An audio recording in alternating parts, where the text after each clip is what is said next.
नमस्कार UCN hello doctor में आप सभी का स्वागत है। मैं हूं आपका होस्ट एनवी शर्मा। दुनिया में जितनी बीमारियों से लोगों की मौत होती है उसमें सबसे लीडिंग कॉज जिसे कहा जाता है वो है हार्ट के संबंधित डिजीज़ यानी हार्ट डिजीज़ हृदय रोग। और उसके बाद नंबर लगता है कैंसर का। कैंसर आप जैसे जानते हैं कि कई किस्म के कैंसर होते हैं। हो सकता है बोन कैंसर, ब्लड कैंसर या ब्रेस्ट कैंसर। ब्रेस्ट कैंसर पर से याद आया कि अक्टूबर का महीना जो है ये महीना हर साल दुनिया में ब्रेस्ट कैंसर अवेयरनेस मंथ के रूप में मनाया जाता है और इसमें लोगों में एक जन जागृति फैलाने की कोशिश की जाती है। मामला काफ़ी गंभीर है क्योंकि एक रिपोर्ट के मुताबिक जो 2022 का रिपोर्ट मेरे सामने है जिसमें बताया गया है कि हर साल 23 लाख महिलाएं ब्रेस्ट कैंसर से अफेक्ट होती है, जिनमें से 6,70,000 की मृत्यु हो जाती है।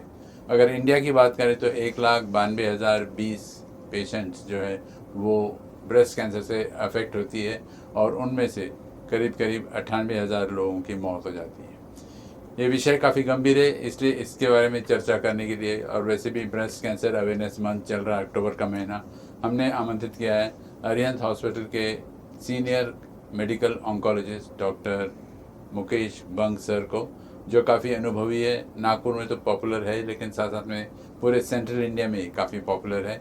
और इनसे आज हम बात करेंगे कि ब्रेस्ट कैंसर कितना गंभीर समस्या क्यों बनी है। हालांकि हम लोग जानते हैं कि ब्रेस्ट कैंसर जिसको होता है वो महिला अपने फैमिली डॉक्टर तो छोड़िए, कम से कम अपने फैमिली मेम्बर से भी इस बारे में चर्चा करना नहीं पसंद करती, संकोच करती हैं। और काफ़ी समय बाद जब ये पता चलता है कि ब्रेस्ट कैंसर है तो काफ़ी लेट हो चुका रहता है। तो क्या उपाय उपचार है, क्या है ब्रेस्ट कैंसर, और इसके बारे में और अधिक जानकारी हासिल करेंगे हम डॉक्टर सर से। लेकिन मैं आपको बता दूं कि ये जो महिलाओं को ये प्रोग्राम खास कर देखना चाहिए क्योंकि सर जितने अपने एक्सपीरियंस से जानते हैं बोलते हैं वो सुनने लायक है। बहुत बहुत स्वागत है सर आपका। नमस्ते सर। सर जैसे कि मैंने बताया कि ब्रेस्ट कैंसर एक सीरियस प्रॉब्लम है लेकिन एक संकोच होता है महिलाओं में डिस्कस करने की। तो what exactly is breast cancer? So breast cancer, स्तन का कैंसर जो है, नॉर्मल टिश्यू जो रहता है वो नॉर्मल ग्रोथ होती है और डाई होता है, लेकिन चला जाता है। बट जब ट्यूमर बनता है तो एबनॉर्मल ऑटोनोमस जो ग्रोथ है, मतलब एक सेल के दो, दो के ऐसे मल्टीप्लिकेशन बल्कि मल्टीप्लाई होते जाते हैं सेल्स, और वो एबनॉर्मल ग्रोथ रहती है और उससे फिर वो गठान बना देते हैं। और जब वो गठान ब्रेस्ट में दिखती है तो उसको ब्रेस्ट कैंसर बोलते हैं। That is called abnormal autonomous growth of tissue cells in the breast. Sir लेकिन इसके कुछ सिम्टम्स, बाहरी लक्षण जल्दी दिखाई नहीं देते और जब पता चलता है तो काफ़ी एडवांस स्टेज हो गया रहता है, कभी सेकेंड स्टेज कभी थर्ड स्टेज। तो क्या सिम्टम्स, जनरल सिम्टम्स क्या होते हैं? सो अगर जनरल सिम्टम्स बात करते हैं तो मोस्ट कॉमन है कि ब्रेस्ट में गठान लगना। ऐसा ज़रूरी है कि हर गठान जो है वो कैंसर की है। 90 to 95% ऑफ द गठान बेनाइन रहती है जो कैंसर की नहीं रहती है, लेकिन 2 to 5%, 10% जो गठाने कैंसर की रहती है, जो ऑटोमेटिकली एग्जामिनेशन करते हैं तो उससे पता चल जाती है और देन उसके इन्वेस्टिगेशन करके आगे जांच की जा सकती है। अगर किसी को ब्रेस्ट कैंसर पता चलता है तो उसकी वो एक प्रोसेस है, वो प्रोसेस से उसको जाना रहता है, इन्वेस्टिगेशंस करने रहते हैं और ट्रीटमेंट स्टेज के हिसाब से करनी रहती है। जी सर, लेकिन ये इसके पहले ब्रेस्ट स्क्रीनिंग कराना ज़रूरी हो जाता है, तो what exactly is breast screening? So breast screening मतलब क्या है कि अगर किसी को ब्रेस्ट कैंसर नहीं है और उनको उनकी चेक करना है कि उनको हो सकता है या क्योंकि कुछ दो प्रकार के रिस्क फैक्टर्स रहते हैं, एक एवरेज रिस्क और एक हाई रिस्क। एवरेज रिस्क मतलब जैसे 1 in 8 women is having a high risk of getting cancers, और हाई रिस्क कैंसर्स मतलब अगर आपके फैमिली में किसी को ब्रेस्ट कैंसर है या आपको पर्सनल हिस्ट्री है या फैमिली में मदर है, सिस्टर्स है, दो फैमिली हिस्ट्री में है, तो आप हाई रिस्क में हो जाते हो। ये दोनों सिचुएशन में आपको स्क्रीनिंग करना पड़ता है। स्क्रीनिंग में मतलब आपको डिसीज नहीं है बट आप टेस्ट करके मालूम कर रहे हैं कि बाय चांस अगर सिम्टम नहीं रहते हुए कोई अगर छोटी गठान दिखती है तो आप उसको जल्दी पिक करके जल्दी ट्रीट कर सकते हो। मतलब इन शॉर्ट रूल आउट कर रहे हैं आप? या रूल आउट करने की कोशिश है, so that we can pick early and treat very early. कोई ऑप्शन है सर इसमें डिफरेंट टाइप के? सो डेफिनेटली स्क्रीनिंग गाइडलाइन है, हर कंट्री के अपने अपने स्क्रीनिंग गाइडलाइन है। तो ये हम लोग breast cancer screening guideline follow करते हैं, ब्रेस्ट गाइडलाइन। सो इसके अंदर आपका ब्रेस्ट एग्जामिनेशन होता है जिसको BSc ब्रेस्ट सेल्फ एग्जामिनेशन बोलते हैं। उसके बाद क्लिनिकल एग्जामिनेशन होता है जिसमें डॉक्टर एग्जामिन करते हैं, और उसके बाद मैमोग्राफी MRI होता है। यूजुअली अगर हाई, जैसे मैंने आपको बताया कि फैमिली हिस्ट्री में है या कुछ म्यूटेशंस रहते हैं जैसे ब्राका 1 एंड 2 जो इनहेरिटेड म्यूटेशंस, अगर ऐसे लोग हैं तो फिर एमआरआई सजेस्ट किया जाता है ना, या तो otherwise breast self examination, clinical examination and mammography, these are the common tools to go for the screening checkup. आपने बताया एक अच्छा प्रोटोकॉल बना हुआ है, मेडिकल Yes, yes. प्रोटोकॉल, इसको फॉलो करने के, स्क्रीनिंग वगैरह, ट्रीटमेंट इजी है, स्क्रीनिंग इजी है, सब कुछ इजी है, सुविधाजनक है, फिर भी महिलाएं क्यों इतने एडवांस स्टेज में पहुंचती है? अब ये बहुत बड़ा रीज़न है यहाँ। एक तो एजुकेशन बहुत इम्पोर्टेंट, एजुकेशन अवेयरनेस बहुत बड़ा रोल करता है। दूसरा शाइनेस, लोग दिखाना नहीं चाहते, जाना नहीं चाहते, उनको लगता है कि गए तो बीमारी निकल जाएगी तो कैसे होगा। देन फाइनेंशियल एस्पेक्ट हो गए बहुत जगह। ये कुछ ऐसे फैक्टर्स है कि जो अभी भी महिलाओं को आगे आने नहीं दे रहे।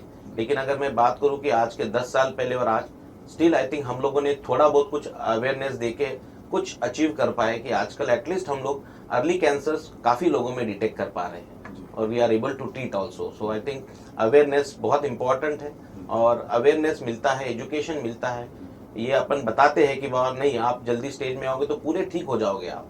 सो ये फैक्टर बहुत सारे हैं जो आई थिंक लेट स्टेज जाने से अवॉइड कर सकते हैं और अर्ली स्टेज में ट्रीट कर सकते हैं। जी सर, आप एक कंसल्टेंट मेडिकल ऑन्कोलॉजिस्ट भी हो, डिफरेंट हॉस्पिटल्स आप विजिट करते हो, डिफरेंट सिटीज़ में विजिट करते हो आप, तो आप कुछ कैंपेन वगैरह चलाते हो इसके बारे में अवेयरनेस क्रिएट करने के? डेफिनेटली हम अवेयरनेस के लिए हर जगह कैंप्स रखते हैं, ऑडियो वीडियो रहते हैं, रेडियो से करते हैं, मीडिया से करते हैं, हर तरीके से हम लोग कैंप्स रख के हर जगह पे एग्जामिनेशन, कुछ टूल्स रहते हैं, वो टूल्स से भी हम चेक करने की कोशिश करते हैं by every way, by media और बाय आप अगर कुछ पेपर्स है, न्यूज़पेपर्स हो गए, ये सब तरीके से हम कैंपेन करने की कोशिश करते हैं कि आप डरिए मत, आप आइए, दिखाइए। अगर कुछ भी लंप है, ज़रूरी नहीं है कि आपको ब्रेस्ट में गठान है इसका मतलब कैंसर ही है, बट आप आके दिखा के रूल आउट करके चाहिए, सो दैट एटलीस्ट आप मेंटली फ्री हो। अगर बाय चांस 5-10% में आप आते भी हो तो आप अगर जल्दी आते हो तो नथिंग टू वरी, आप एब्सोल्युटली ठीक हो जाओगे। कम से कम क्लियर होगा बेनाइन यस, बेनाइन है कि मैलिग्नेंट है। Yes yes yes yes. आपने इतने कैंपेन चला, इतने ट्रीटमेंट कर रहे हो इसको लेकर कैंसर को कई सालों से, तो क्या पाया आपने कि रूरल एरियाज में और अर्बन एरियाज में ज़्यादा ब्रेस्ट कैंसर किस मात्रा में कहाँ पर है? सो अगर डिस्ट्रीब्यूशन बात करें तो अर्बन एरिया में ब्रेस्ट कैंसर ज़्यादा पाया गया है और रूरल एरिया में भी परसेंटेज है, बट सर्वाइकल कैंसर का percentage slightly more than the breast cancer. But urban population में definitely breast cancer is the top cancer in the list. अभी आप बात कर रहे थे, स्क्रीनिंग की बात कर रहे थे, तो किस एज से और किस समय से कितने बार साल में स्क्रीनिंग कराना जरूरी हो जाता है? ओके, तो अगर इसको भी अपन दो इसमें डिवाइड कर सकते हैं। एवरेज रिस्क मतलब नॉर्मल लेडी जिसको फैमिली हिस्ट्री कुछ नहीं है, उसको स्क्रीनिंग कब से करना है, तो जैसे मैंने बताया 3 इसमें डिवाइड होता है। ब्रेस्ट सेल्फ एग्जामिनेशन, तो ब्रेस्ट सेल्फ एग्जामिनेशन 20 साल की लड़कियों से चालू हो जाता है, जहाँ पे एवरी मंथ पहले 5 से 6 दिन माहवारी के खत्म होने के बाद दे शुड स्क्रीन देमसेल्फ, खुद ब्रेस्ट देखना चाहिए, उन्होंने एग्जामिन करना चाहिए। 2 तरीके से एग्जामिन किया जाता है, जब आप नहाते हो, शावर करते हो तो जस्ट जेंटली पाल्पेट, और दूसरा मिरर के सामने आने के बाद। आप मिरर के सामने आने के बाद 3 टेक्निक से चेक करना है। एक, आपको हाथ सीधा रखना है, हाथ का पाम का ये सरफेस ब्रेस्ट पे, right hand for the left, पूरा रोल करके ब्रेस्ट को और आर्म पिट एक्सिला को चेक करना है। दूसरे ब्रेस्ट को सेम वे से पाम के दिस फिंगर्स के सरफेस से चेक करना है। दूसरा तरीका है हाथ ऊपर करके, सी दी सिमेट्री ब्रेस्ट की सेम है या नहीं, ऊपर नीचे हो रहा है, minimal asymmetry is okay, that is normal, but अगर ड्रास्टिकली आपको दिख रहा है कि कोई डिफरेंस है तो it should be alarming, you should come. Third, you have to put your both hands like this, chest firm and see whether there is a discrepancy and then you can feel again। ये 3 होने के बाद आपको lie down होना है और सोने के बाद फिर से चेस्ट रख के पूरा पाम से चेक करना है। It takes hardly 10-15 minutes. So I always tell all ladies कि आप कभी मेकअप में 10-15 मिनट लगा देते हो या रेडी होने में लगा देते हो, सो आई थिंक उससे जल्दी तो ये चीजें हो जाती है। अगर आप खुद पे अवेयरनेस रखते हो और आप खुद के लिए खुद को इम्पोर्टेंस देते हो तो automatically you will try to see early और जल्दी डिटेक्ट कर पाओगे। बाय चांस भी होता है तो जल्दी डिटेक्ट कर पाओगे। This is about breast self examination. बाद में क्लिनिकल एग्जामिनेशन जहाँ पे डॉक्टर्स चेक करते हैं, तो वो 25-30 ईयर्स से चालू होता है। Ideally it starts with breast self examination only. आप 1 से 3 साल में बीच बीच में डॉक्टर्स को जाके मिलिए और एग्जामिन करते रहिए till the age of 40 years.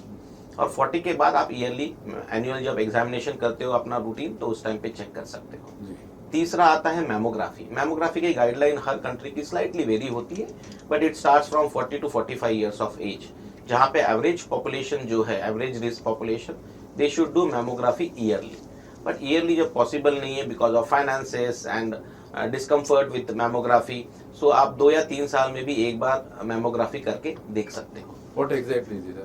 So mammography is basically X-ray of the breast. So it is compressed between the two plates, and we take the shots, the X-ray of that breast. So it automatically tells us कि वहाँ पे कोई उसकी grading रहती है जिसको बायराइड्स बोलते हैं, उससे पता कर सकते हैं कि ये मैलिग्नेंट है या नहीं। Possibility is there, and then with that we do biopsy, FNAC, and then उसको आगे चेक किया जाता है। But is that painful? No, it's not painful. Slight discomfort is there, but I may not be saying कि वो painful है बोल के। डिस्कम्फर्ट होता है, डेफिनेटली सॉफ्ट टिश्यू है, वो 2 प्लेट के बीच में आएगा तो थोड़ा डिस्कम्फर्ट होगा। But I think more than discomfort, its uses are more important, because अगर आपको बाई चांस भी अर्ली स्टेज में थोड़ा सा भी छोटा है तो वो डिस्कम्फर्ट इज, हाँ, it will help to avoid further major treatments. क्योंकि आप अगर अर्ली स्टेज में हो तो यू कैन अवॉइड कीमोथेरेपी, अगर आगे चीजें अवॉइड भी कर सकते हो। Right. And then comes the high risk group, जो जैसे एवरेज रिस्क बताया मैंने, तभी high risk group. High risk मतलब जिनकी फैमिली हिस्ट्री है या उनको खुद को पहले हुआ है, कभी पर्सनल हिस्ट्री है।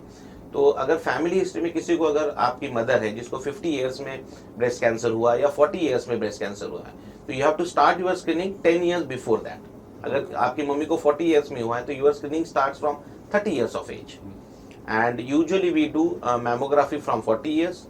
अगर फैमिली हिस्ट्री है या ब्राका म्यूटेशन पॉजिटिव है, जैसे जेनेटिक टेस्ट की जाती है, अगर समझो कोई एक पर्सन है, उसकी मम्मी को ब्रेस्ट कैंसर है और उनका ब्राका पॉजिटिव है, so automatically we advise the next generation also to check for the BRCA.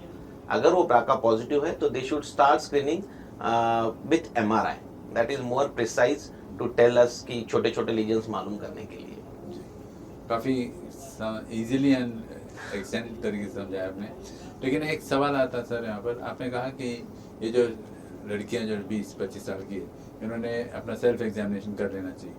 You talked about कि माहवारी के 5-6 दिन बाद, एनी पर्टिकुलर साइंटिफिक रीजनिंग? सो शुरुआत की जब माहवारी का पार्ट रहता है तो ब्रेस्ट कंजेस्टेड रहता है, तो it gives some discomfort and pain. That's the reason we suggest कि माहवारी का पीरियड जब खत्म हो जाता है उसके बाद आप एग्जामिनेशन कीजिए। Alcohol, drugs, cigarette and all these things जो है, how does it affect? So parlour sugar चल रहे हैं। there is a research which already had shown that these are high risk factors, and alcohol, smoking, either active or passive smoking, these are all high risk factors for cancers, including breast cancers. आज के ज़माने में fast pace world है, stress काफ़ी हो जाता है, तो ये तनाव का ब्रेस्ट कैंसर से कोई रिलेशन है? डेफिनेटली स्ट्रेस, आप शायद में भी आपने ये नहीं पूछा कि मुझे कि यंग एज में क्यों हो रहा है breast cancer, so that's one factor actually.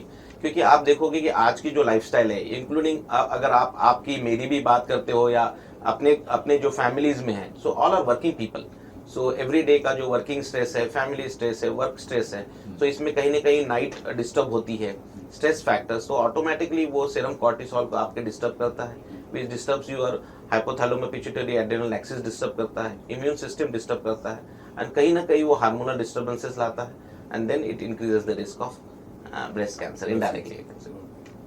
तो सर एक मिथ है, अब आप ही इसको सुलझा सकते हो कि वेदर ब्रेस्ट फीडिंग जो होता है that is dangerous for women और it can prevents them from getting cancer? So I think breast feeding prevents breast cancer. इसका रीजन क्या है कि breast cancer is driven by the hormones, estrogens. जैसे अगर आप बात करते हैं कि रिस्क फैक्टर्स, कौन से रिस्क फैक्टर से ब्रेस्ट कैंसर होता है, अगर आपको अर्ली मेनार्क आता है, जब आपके मेंसेस 12 साल से पहले आ रहे हैं बचपन में, या आपका मेनोपॉज लेट हो रहा है, या आप हार्मोन रिप्लेसमेंट थेरेपी ले रहे हो, या ओसी पिल्स ले रहे हो, तो ये सब हाई रिस्क फैक्टर्स है जिससे आपको ब्रेस्ट कैंसर होता है। अगर आप ब्रेस्ट फीडिंग करते हो तो आपको हार्मोनल सप्रेशन होता है, एंड ऑटोमेटिकली आपका एस्ट्रोजन एक्सपोजर कम होता है, so automatically you can avoid the getting the breast cancer. तो breast feeding is good to avoid the breast cancer. आपने सिम्टम्स के बारे में बड़ा अच्छा एक्सप्लेन किया। What about diagnosis? So breast cancer diagnosis 3 चीज़ों में डिवाइड होता है, जिसको ट्रिपल टेस्ट बोलते हैं। एक तो क्लिनिकल एग्जामिनेशन जहाँ डॉक्टर आपको एग्जामिन करता है क्लिनिकली हर चीज़, उसके बाद में रेडियोलॉजिकल एग्जामिनेशन जिसके अंदर आपका mammography, sonography, MRI, CT scan, PET scan, depending upon the clinical scenario कौन सी स्टेज कौन सी टेस्ट यूज करना है। और उसके बाद आता है pathology, histopathology, biopsy and FNAC. So nowadays with the advances in molecular test in breast cancer, we don't do FNSC, we do a biopsy, and biopsy से पहले breast के सब टाइप मालूम किए जाते हैं, ER हार्मोन पॉजिटिव है, HER2 negative है, ट्रिपल नेगेटिव है, तो various sub types are there in that, luminal A है, luminal B, there are various sub types of breast cancer. So वो सब टाइप्स के लिए बायोप्सी की जाती है, and automatically with all this 3 evaluation, clinical, radiological and pathological evaluation, we come to the conclusion what is the stage and what will be the treatment. So वो हिसाब से ये तीनों टेस्ट कंपल्शन होती है। कभी कभी लोग बोलते हैं कि ऑन्कोलॉजिकल जो इवैल्यूएशन है उसमें काफ़ी टाइम लगता है। पहले क्या होता था, मे बी एक 20 साल 25 साल पहले की कोई ड्रग्स नहीं थे, तो ब्रेस्ट कैंसर आया, एफएनएसी किया, पॉजिटिव है, ये लगा ये ट्रीटमेंट है, क्योंकि उस टाइम पे उतने ही ड्रग्स अवेलेबल थे। आज इतना एडवांसेस हो गया है ब्रेस्ट कैंसर में, तो इतना ज्यादा एडवांस हो गया, now we say breast cancer as a chronic disease, even if it is a stage 4, we give survival for 3 years 5 years 6 years because it has become now a chronic disease. So इसके लिए आपको molecular profiling breast cancer की करना जरूरी है, so that इसीलिए आपको biopsy करना जरूरी है। बहुत सारे लोग बोलते हैं कि बायोप्सी किया तो स्टेज बढ़ जाती है, बाहर हो जाता है, वैसा नहीं होता है। There are techniques, radiologist are good enough to take sample properly, और वो सैंपल निकालना इसके लिए ज़रूरी है कि आपका ट्रीटमेंट प्लान जो है वो आपकी हार्मोनल, HER2, ये टेस्ट देख के ही पता कर सकते हैं कि कैसे हमको ट्रीटमेंट प्लान पे जाना है। एक और इम्पोर्टेंट और इंटरेस्टिंग बात पढ़ी मैंने, that is about main developing breast cancer, क्योंकि मेन में ये ब्रेस्ट तो वेस्टिजियल ऑर्गन हो गया एक प्रकार से, फिर how does it cause of breast cancer? So अगर research, या I have my own patients who are 2-3 patients who are male breast cancer. So basically क्या होता है कि less than 1% patient male patient gets a breast cancer.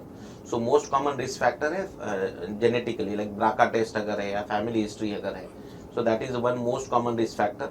So अभी जैसे मेरे जो भी patients है they are all BRCA positive, so they have that gene, defective gene. So otherwise कुछ अदर फैक्टर्स है, जैसे आपको डिसीजेस है, जैसे बच्चों में क्लेनफिल्टर सिंड्रोम होता है, कुछ ऐसे डिफेक्ट्स है जिसके कारण भी पेशेंट्स को स्लाइड गायनेकोमेस्टिया रहता है, जिसके कारण फिर they are at high risk of getting breast cancer. But gynecomastia per se is not the cause for breast cancer, but ये जो इनहेरिटेड डिफेक्ट है, जैसे क्लेनफिल्टर सिंड्रोम है, कुछ डिफेक्ट्स है बच्चों में जो रहते हैं, इनबॉर्न बच्चों में, सो वो आगे जाके उसके अंदर ब्रेस्ट कैंसर की रिस्क मेल्स में बढ़ जाती है। ट्रीटमेंट मोडालिटीज की बात करते थे, what are the latest advances made in treatment modalities? So treatment जो ब्रेस्ट कैंसर की है, वैसे तो it's a team work basically, but if you talk about only the treatment part, so it is divided into surgery, radiation and medical therapy. So medical therapy में we as a medical oncologist, medical therapy में chemotherapy आता है, hormonal therapy आता है, targeted therapy आता है, and immunotherapy आता है। What are these, if you could explain in short? So yes, so and precision oncology. So basically अगर अर्ली स्टेज ब्रेस्ट कैंसर है, स्टेज 1 में less than 1.5 centimetre 1 centimetre tumours है, तो surgery is only the required thing. इसीलिए screening बताते हैं कि अगर आप सर्जरी अगर स्क्रीनिंग करते हो, अगर आपको 0.5 सेंटीमीटर 1 सेंटीमीटर का है, तो you can get it off by surgery only, you don't need any other modalities of treatment. अगर सर्जरी की टेक्निक्स न्यू एडवांसेस क्या है, तो ब्रेस्ट कंजर्वेशन सर्जरीज है, जिसके अंदर आपको पूरा ब्रेस्ट निकालने का काम नहीं है, उसके कुछ criterias, we check that criterias and then we take a call कि ब्रेस्ट कंजर्वेशन सर्जरी करना है या पूरा निकालना है। उसके बाद आता है रेडिएशन। ऑटोमेटिकली सर्जरी के बाद रेडिएशन का रोल है, क्योंकि अगर उसमें भी रिस्क फैक्टर देखे जाते हैं, नोड पॉजिटिव है या जो भी रिस्क फैक्टर्स है, वो हिसाब से रेडिएशन दिया जाता है। और दूसरा रेडिएशन, अगर कोई स्टेज 4 है, कोई पर्टिकुलर स्पॉट में बाहर फैला है, वहाँ पे आप टारगेट कर सकते हो, तो उसको पैलिएटिव रेडिएशन बोलते हैं, वो दिया जाता है। मेन रोल है systemic chemotherapy as a medical oncologist. जब भी कोई ब्रेस्ट कैंसर आता है, we divide them into hormone positive, HER2 positive and triple negative, मतलब ये ER, PR, HER2 तीनों भी negative. So our treatment decision is based upon all this 3 factors. इसके हिसाब से फिर अगर समझो स्टेज 2 है, 3 है, तो nowadays we check the subtyping and before surgery we give the chemotherapy and targeted therapy. So उससे क्या होता है कि ट्यूमर पूरा पिघल जाता है, और then we get the idea that this tumor is responsive to this therapy and the patient underwent surgery and then we continue the therapy. So उससे आपका जो survival benefit है indirectly it increases your survival benefit. जी, लेकिन सुना है sir chemotherapy करने के बाद बाल झड़ जाते हैं, ब्लैकिंग ऑफ स्किन हो जाता है, तो is it a temporary phase की recover? Absolutely it is temporary phase. मैं हर लेडी को जो मेरे पेशेंट्स हैं उनको हर बार एक्सप्लेन करता हूँ ये चीजें एंड आई टेल देम कि आप कभी by chance if a lady is pregnant so understand कि आप 9 मंथ प्रेग्नेंट रहते हो, so you take it happily. आप 9 मंथ्स में आपको बहुत सारे डिस्टर्बेंसेस आते हैं, कभी हेयर फॉल्स होता है, your body structure changes, you get vomiting, you alternate day, every week you go to doctor meet and everything you do, but you do those things very happily क्योंकि आपको लगता है कि इसका आउटकम बहुत अच्छा होने वाला है. so that's the reason you take it happily. तो मेरे पेशेंट्स या मेरे पेशेंट्स को हर जने को मैं ये बताना चाहूंगा कि ये भी ट्रीटमेंट आप हैप्पीली लो, you take it happily and positively. Side effects definitely होना जरूरी है क्योंकि वो टारगेट है, क्योंकि ये ड्रग्स को ये नहीं मालूम है किसको टारगेट करना है. They know only one thing कि बॉडी में जो फास्ट मल्टीप्लाइंग सेल्स है सबसे फास्ट उसको हिट करो. तो वो फास्ट के साथ साथ बॉडी के कुछ और भी सेल्स है जो फास्ट मल्टीप्लाई होते हैं, जैसे बोन मैरो को सेल्स हो गए, WBC प्लेटलेट, हेयर फॉलिकल्स हो गए, म्यूकोजा हो गया, इंटेस्टिनल म्यूकोजा हो गया, ये भी रोज मल्टीप्लाई होने वाले सेल्स है. सो ऑटोमेटिकली ये सेल्स भी हिट होते हैं, but all are reversible, everything comes back, but we don't want cancer to come back. So इसीलिए आपको ये टारगेटेड या ये सब थेरेपी दे के कंट्रोल करना जरूरी है. और डाइट प्लान के बारे में कोई स्पेसिफिक चार्ट है आपके पास? Definitely we always give a diet chart to everyone. हम लोग सजेस्ट करते हैं कि रॉ फूड ये ट्रीटमेंट के दरमियान ना खाया जाए, healthy fruits and vegetable diet में रखा जाए, रोज exercise 30 to 45 minutes everyday exercise, meditation, yoga, it's very important to do. Not to do strenuous activity but routine जो नॉर्मल विदाउट स्ट्रेसफुल एक्टिविटी है वो सब कर सकते हैं. Hydrate them very well. Stale food नहीं खाना है, पहले दिन दूसरे पहले बनाए हुए वो नहीं खाना है, फ्रेश बनाना है, सब चीजें फ्रेश खाना है. Packet food we always avoid, जहाँ पे एक्सपायरी डेट से नियर एक्सपायरी डेट से we always tell them not to take any of those fresh cook, only everything fresh cooked food. Any other precautions है, जैसे exercise बोला आपने, योगा बोला आपने, फूड बोला आपने, any other things? I think the most important is a support system, जो breast cancer में बहुत जरूरी है. क्या होता है कि पेशेंट तो पहले एक कैंसर एक वर्ड है उससे वैसे ही परेशान हो जाता है कि once they know that there is a cancer, तो ऑटोमेटिकली इतने सालों का कि साइकोलॉजिकली अब हो गया है. So it is so first is साथ में रहने वाले लोग वो बहुत इंपॉर्टेंट है. They should all be very positive and they should approach doctor with a positivity, not a negativity. Sir कुछ कर नहीं सकते तो हम घर ले जाए क्या sir? I tell them please you give a chance for treatment, क्योंकि उसके लिए वो पर्सन बहुत इंपॉर्टेंट है. आप भले ही स्टेज 4 बोलो, इनक्यूरेबल बोल दो उसको, but whatever time he can be with you that is a important time and you should give at least one chance of treatment to them. Mentally calm. Yes, and you should support them, you should help them and just keep a positive environment surrounding them so that it gives a very good. and मैंने देखा है मेरे practice में कि जो ये environment अच्छा रहता है वो पेशेंट डेफिनेटली अच्छे, even if stage 4 they go a long way. Mastectomy की बात करेंगे sir, what exactly is it, और उसमें स्टेजेस रहते हैं डिफरेंट. सो प्रोफाइलैक्टिक मैस्टेक्टोमी एक डिफरेंट वर्ल्ड है बेसिकली. वो भी अगर दो इसमें डिवाइड होता है. अगर आपको फैमिली हिस्ट्री है, आप ब्राका पॉजिटिव नहीं है लेकिन आपको फैमिली हिस्ट्री है, सो आपको 50 to 70% रिस्क है कि आपको ब्रेस्ट कैंसर हो सकता है, सो या ओवेरियन कैंसर हो सकता है. तो आप by removing your simple mastectomy, अब उसके भी टेक्निक्स है, आप निप्पल अरियोला को रख सकते हो, बाकी ब्रेस्ट निकाल सकते हो, या you can completely remove the breast, that is called simple mastectomy. It reduces your risk by 90%. अगर वही आप ब्राका जीन कैरी कर रहे हो, फैमिली हिस्ट्री लेकिन आपका ब्राका नेगेटिव है, पर अगर आप ब्राका जीन कैरी कर रहे हो as not a patient, as a family member आप ब्राका जीन कैरी कर रहे हो, सो अगर आप प्रोफाइलैक्टिक मैस्टेक्टोमी करते हो तो 95% you reduce your risk of getting breast cancer. 5% is there because some other tissues are there which may create trouble, but otherwise 95% you can avoid the risk of getting breast cancer. और साथ में ovarian cancer also if you remove the ovaries. Sir आपने तो ये तो explain किया कि total mastectomy भी किया जा सकता है, पार्शल किया जा सकता है, लेकिन व्हाट अगर मेटास्टेसिस हुआ है, वो कैंसर सेल्स जो वो लंग्स में और कहीं फैल गए, देन फिर ब्रेस्ट रिमूव करके फायदा क्या? सो वैसे इसमें ब्रेस्ट रिमूव नहीं किया जाता है। हाँ, अगर आपको स्टेज 4 की बात कर रहे हैं आप, स्टेज 4 दो इसमें अगेन डिवाइड होता है। ऑलिगोमेटास्टैटिक जहाँ पे एक या दो ही स्पॉट है, जैसे आप देखोगे कि हार्मोन पॉजिटिव पेशेंट्स रहते हैं, हार्मोन पॉजिटिव ब्रेस्ट कैंसर, वहाँ पे ब्रेस्ट के अलावा सिर्फ एक या दो बोन में डिसीज रहता है, but that is also stage 4, but that is called oligometastatic. So वहाँ पे हम क्यूरेटिव इंटेंट ट्राई करने की कोशिश करते हैं। अच्छा, we go by curative intent, वहाँ कीमोथेरेपी दो, रिस्पॉन्स लो, रिस्पॉन्स लेने के बाद बोन हील हो जाता है, तो you give surgery to that breast, अगर वो भी कंप्लीट रिस्पॉन्स है। बट अगर कोई फंगेटिंग लीजन है, पूरा बढ़ा हुआ है, लंग्स में है, लीवर में है, so there is no role of breast surgery, except अगर वहाँ पे पूरा फूड गया है, मतलब वो स्मेल कर रहा है, उसकी मैस्टेक्टॉमी जो है वो जस्ट वो उसको एक सिम्टम रिलीफ देने के लिए है। That is called toilet mastectomy, where you just remove the breast for that fungating mass lesion, just to not have a discomfort to the patient related to that mass. जी, we are running out of time. से क्या message रहेगा आपका to the people? So I think सबसे पहला message, breast cancer आप बिल्कुल डरिए मत। ब्रेस्ट कैंसर जो ट्रीटमेंट है वो बहुत सारे एडवांसेस ब्रेस्ट कैंसर ट्रीटमेंट में हुए हैं, और it start from stage 0 where it's not invasive also, and stage 1 to 4, and every stages की treatment अलग अलग है, and we are there with you in all stages and to treat you properly with new advances, with a new treatment. आप खुद को डरिए मत, आप खुद के लिए बहुत इंपॉर्टेंट है।